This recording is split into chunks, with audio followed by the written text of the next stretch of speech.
কতগুলো জীবনের সুন্দর মুহূর্ত আপনাদের সবার সঙ্গে ভাগ করে নেব বলে চলে এলাম আজকের ব্লগে। আমি অনিন্দিতা, আমেরিকার টেক্সাস থেকে। সকালবেলায় বাচ্চাদের স্কুলের জন্য লাঞ্চই প্যাক করছিলাম। আর এই যে সামনে এতগুলো ডোনার দেখতে পাচ্ছেন, গতকাল রাত্রেবেলায় তুহিন যখন ফিরেছে ও কিন্তু বাচ্চাদের জন্য সেগুলো নিয়ে এসছে। আসলে ও নিয়ে এসছে বললে ভুল হবে, তুহিনের এক কলিগ, যে আবার বলতে পারেন খুব ভালো করে আমাদের ফ্যামিলির সঙ্গে পরিচিত, সেই আর কি বাচ্চাদের জন্য ওই ক্রিসমাসের গিফট হিসেবে কিন্তু পাঠিয়েছে। তো যাই হোক, বাচ্চারা একে একে স্কুলে বেরোলো আর আমি এই বাইরের দৃশ্য দেখে হঠাৎ করে ক্যামেরাটা কিন্তু আবারও অন করলাম, কারণ এই বাইরে বেরিয়ে দেখি ছাদের ওপরে যে জলগুলো, কুয়াশাগুলোই, সেগুলো দেখুন কীরকম বরফ হয়ে জমেছে। মানে বাইরে এখন বিশাল ঠান্ডা।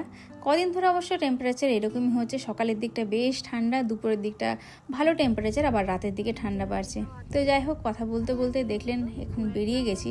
আর যেহেতু ঠান্ডা খুব তাড়াতাড়ি আসছে সামনে, আর তার সঙ্গে তো ঘোরাফেরা আরও এই সময় বাড়বে, সেই কারণে কিন্তু আজকে বলতে পারেন ওই একরকম ভয়েই তুহিন আর আমি চলে এসেছি দোকানে ওই ফ্লু শট নিতে। প্রত্যেকবার শীতের পড়ার আগে এই একটা ফ্লু শট নিয়ে রাখি, যাতে এই গোটা ছুটির যে মৌসুমটা, শীতের যে মৌসুমটা, সেটা যেন আমাদের ভালোভাবে কেটে যায়। আর দুজনে তো দুখানে ইঞ্জেকশন পেলাম ঠিকই, কিন্তু তার সঙ্গে আরও কি পেলাম জানেন? এই দোকান থেকে যদি 20 টাকার জিনিস কেনাকাটা করি তাতে 10 টাকা করে ছাড়। তো তুহিনের 20 টাকা আর আমার 20 টাকা, টোটাল ওই 10-20 টাকা ছাড় ছিল। সেই দিয়ে বাচ্চাদের জন্য আরও খানিকটা ওই ক্রিসমাসের গিফটই এখান থেকে নিয়ে নিলাম। চলুন এবার বাড়ি ফেরার পালা।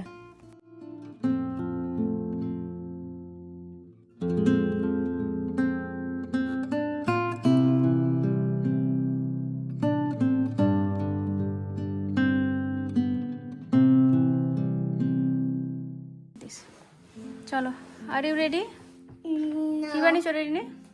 Snowman? দিদি ইঞ্জিনিয়ারিং করেছে দেখ স্কুলে।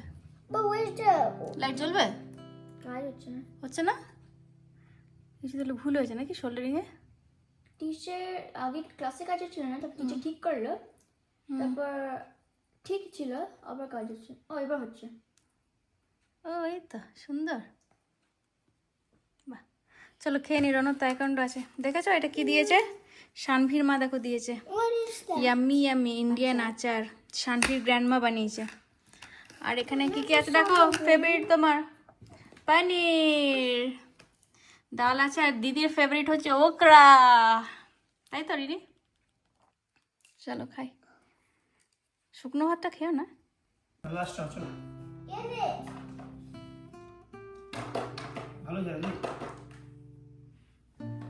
দেখতে দেখতে বছরের শেষ মাসটাও চলে এলো। তবে বছরের শেষ হলেও যেন মনে হচ্ছে কাজের শেষ নেই। তুহিনের যেন এই মাসে ব্যস্ততা আরও বেড়ে গেছে। এই গতকাল ফিরলো, আবার আগামীকালও বেরোবে অফিসেরই কাজে। আসলে ইয়ার এন্ডিংয়ে নানান রকম কাজ চলছে। তবে আমার কাছে ডিসেম্বর শুধুমাত্র কিন্তু উৎসব, ক্রিসমাস আর তার সঙ্গে নিউ ইয়ারের মাস নয়। এই মাসটা প্রত্যেক বছরই ছোট্ট একটা ক্ষত থাকে।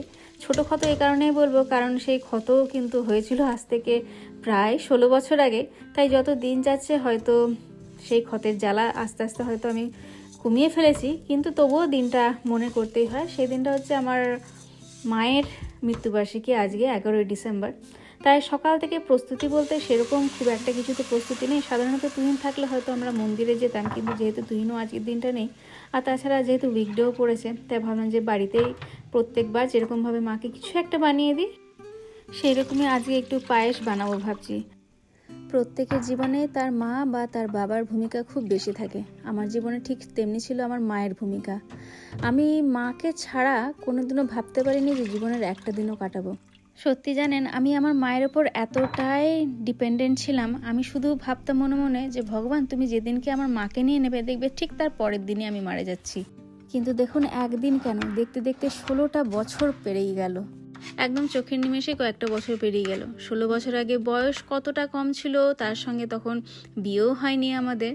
আর তখন আমার জীবন ছিল একদম সেই রূপকথার মতন, মানে এমন হয় না রূপকথা এক একটা রাজকুমারী, তাকে কোনো কিছুই করতে হয় না, সে শুধু খায় দায় ঘুরে বেড়ায়।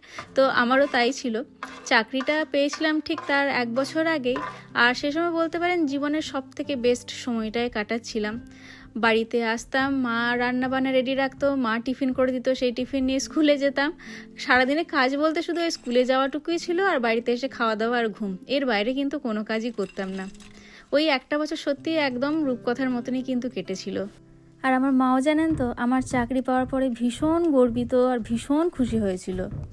তার আগে দাদাও চাকরি পেয়েছিল, তাই বলতে পারেন জীবনের একদম সেরা মুহূর্তেই মা চলে গেল দুম করে। আর তারপর যে কিভাবে কেটেছিল আরও 2 বছর জানি না। মা যায় 2009 সালে, আর তারপরে 2011 সালে আমাদের বিয়ে হয়। যদিও একটাই নিশ্চিন্তেই যে মা কিন্তু তুহিনকে দেখে গেছিল, এমনকি তুহিনের বাড়ির সবার সঙ্গে মায়েরও পরিচয় ছিল। মানে মা সবটাই দেখে গেছে, কিন্তু ওই একটা হয় না যে বিয়েতে থেকে মেয়ের বিয়ে দেখে যাওয়া, তার সঙ্গে আমারও যে সৌভাগ্য যে মা আমার বিয়েতে থাকবে, সেটা কিন্তু আমি বরাবরই সেদিক থেকে বলতে গেলে ওই ভাগ্যহীনই।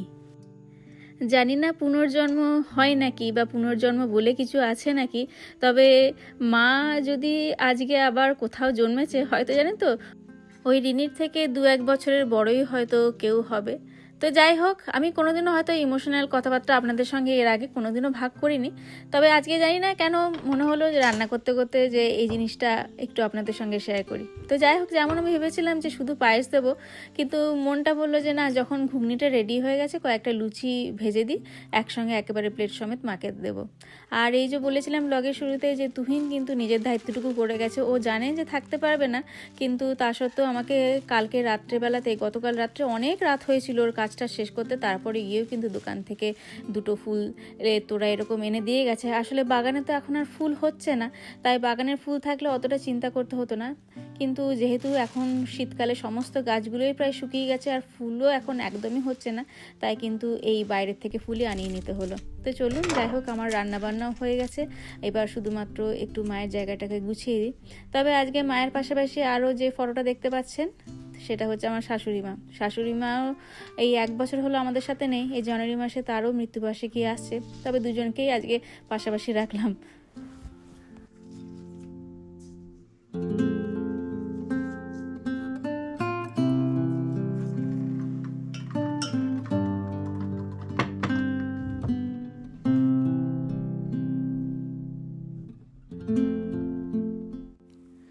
রিনি, রণ, তুহিন সবাই একসঙ্গে থাকলে ভালো হতো, কিন্তু এই যে বললাম সবসময় চাইলেই সব কিছু পাওয়া যায় না। তবে হ্যাঁ, ওরা স্কুল থেকে আসুক, তারপরে অবশ্যই রিনি রণকে এখানে একবার আসতে বলবো অন্তত। আসলে আমার সাথে সাথে আমার ছেলে মেয়ের ভাগ্যটাও জানেন তো একটু খারাপ। ওরা কিন্তু দিদার ভালোবাসা কোনোদিনও বুঝতে পারলো না। অবশ্য যদিও আমার পিসিরা মাসিরা সবাই রয়েছে, জানি সবাই দিদা, কিন্তু তবুও একটা দিদার যে কোলের ভালোবাসা, সেটা কিন্তু না রিনি পেয়েছে, আর রণ তো ছেড়েই দিন, ও তো অনেক পরে এসছে। একসঙ্গে রেখেছি দুজনকে, আর ঠাকুমার ফটোটা সরালাম না, ভালো করছো। একসঙ্গে থাকুক। 1 মাসের মধ্যে ঠাকুমারও দেখতে দেখতে চলে আসবে সময়।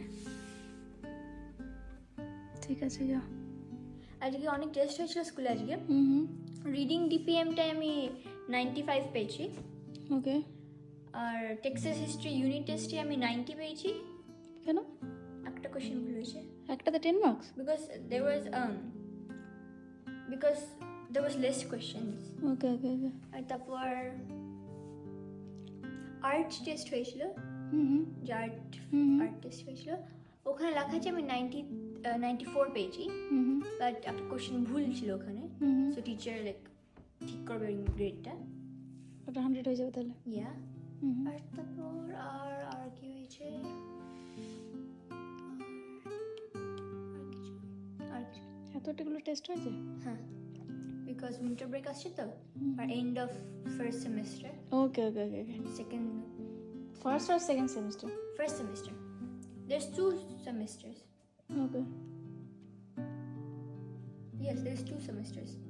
First semester, okay, there's 4 9 weeks. The first 2 9 weeks is the first semester. Okay okay ওকে, মানে এটা সেকেন্ড, এটা কিন্তু সেকেন্ড 9 উইকস চলছে। Yeah, সেটাই that বলছি। means the end of the first semester. ঠিক আছে, যাও। আমি লুচিগুলো ভেজে যাচ্ছি ভাইকে আনতে, ঠিক আছে? তুমি তখন স্নানটা করে এসে যাও।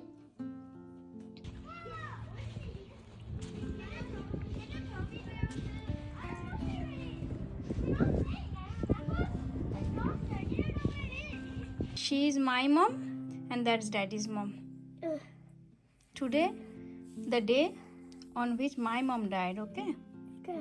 That's why I made the food. Yeah, you are right. We Oh, Mama, I like these flowers. careful, beta. And Mama, I found this. It's not. নম করো না বেটা, নম করো না। রিনি কিছুটা বুঝলেও রনর কাছ থেকে কিন্তু এক্সপেক্ট করাটাই ভুল যে ও বুঝবে। তবুও যে মায়ের কথা শুনে এখানে এসে দাঁড়ালো এই না কত, তাই না? না চলুন তাহলে আজকের মতন ব্লগটাকে এখানেই শেষ করলাম। বাইরে এখন কিন্তু ঠান্ডাটা রয়েছে, কিন্তু খুব ঠান্ডাটা কিন্তু তীব্র নয়, তাই রনকে আজকে একটু খেলতে পাঠিয়েছি। আসলে বাবা তো আজকেও বাড়িতে নেই, বিকেলটা বাবার সঙ্গে খেলেই ওর সাধারণত কাটে, তার সঙ্গে বাবা হাঁটে, ও বাইরে থাকে, কিন্তু আজকে বাবা নেই, আমাকেই তাই পাহারায় দাঁড়াতে হয়েছে। আর দুজনে মিলে দেখেছেন ক্রমাগত এখন এই ইনফ্লেটেবলগুলোকে নিয়েই কুস্তি করে যাচ্ছে। তো যাই হোক, তাহলে অবশেষে আর বাড়াচ্ছি না ব্লগটা, আজকের মতন তাহলে বিদায় চেয়ে নিচ্ছি। অবশ্যই আপনাদের সবার সঙ্গে খুব তাড়াতাড়ি দেখা হবে। ততক্ষণের জন্য সবাই খুব ভালো থাকবেন আর সুস্থ থাকবেন।